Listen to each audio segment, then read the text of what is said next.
Hello world, Krista here with Books and Jams, and it is time for another Friday 5. For those of you who are newer to my channel, welcome. I'm so glad that you're here. Friday 5 is a weekly video series that I do sort of very similar to Top 5 Wednesday, but I don't use the same prompts. I just pick 5 things that I've been thinking about lately and share them with you. Today, I'm going to talk to you about books that are on my Kindle. I have a Kindle, guys, and I barely ever use it. And this week I did a thing. I went through my content list on Amazon and I looked through all of the books that I had on my Kindle and I eliminated most of them.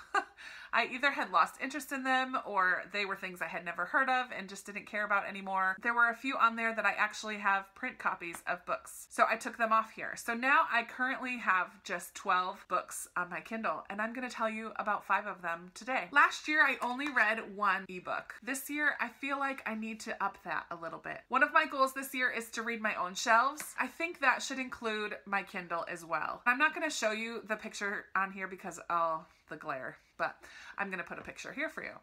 The first book on there that I would like to get to soon is a classic that I have been wanting to get to for a really long time, and that is The Count of Monte Cristo by Alexander Dumas.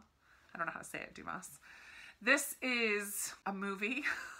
I've only seen the movie. I've never read the book, and I love, love, love the movie.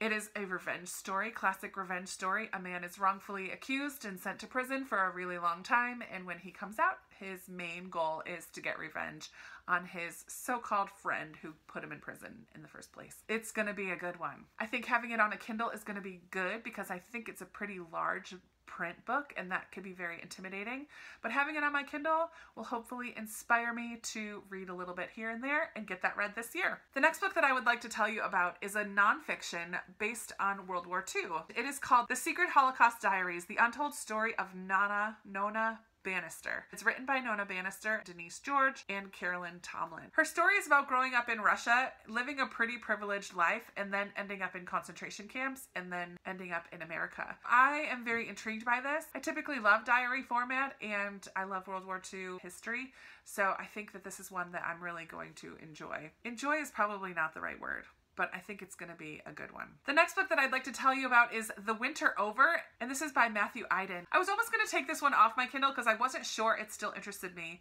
but it's a mystery or thriller about a murder that happens at a research facility in the South Pole. So it's a part of the world that there are very few books written about, and I'm very interested in hearing what it was like going through a good portion of the year in complete darkness, what that would do to your psyche, what it would do to me, not having the sun. I just can't even imagine. It's about a 30-year-old female engineer named Cass. She joins this research facility as a way to kind of escape her past and rebuild a new life for herself. But then when a colleague is found dead, it throws her and the 44-person crew into a complete uproar and chaos. Everybody is pushed to their breaking point, basically. Cass's past is brought to light again. It sounds like it's going to be pretty intense, and I think that it would be a good one to read in the wintertime, which I may have to wait until next year, but we shall see. The fourth book that I'd like to talk to you about is another nonfiction, and this is one that I heard a speaker refer to a couple years ago. It's called Walking in the Dust of Rabbi Jesus, and it's by Lois Tverberg. This is a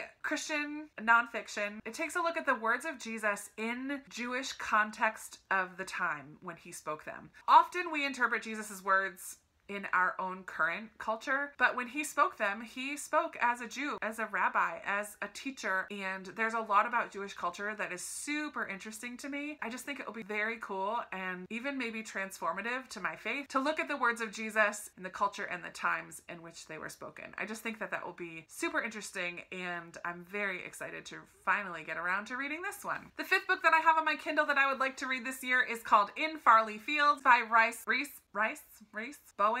This is another World War II, but it's historical fiction this time instead of nonfiction. In this story, we have this family, father, I don't know if the mother's around, and his 5 daughters who live a very privileged life in Farley Place. This is the name of their ancestral home. And the war comes straight to their doorfront when a parachuter lands in their field. They have to find out, is this a German spy? Who is this person that just landed in their field? A family friend who just happens to be a MI5 operative is taking point in finding out who this person really is, which allows him to be close to one of the daughters, Pamela, who has a secret of her own. She has taken a job at Bletchley Park, which is a British code-breaking facility.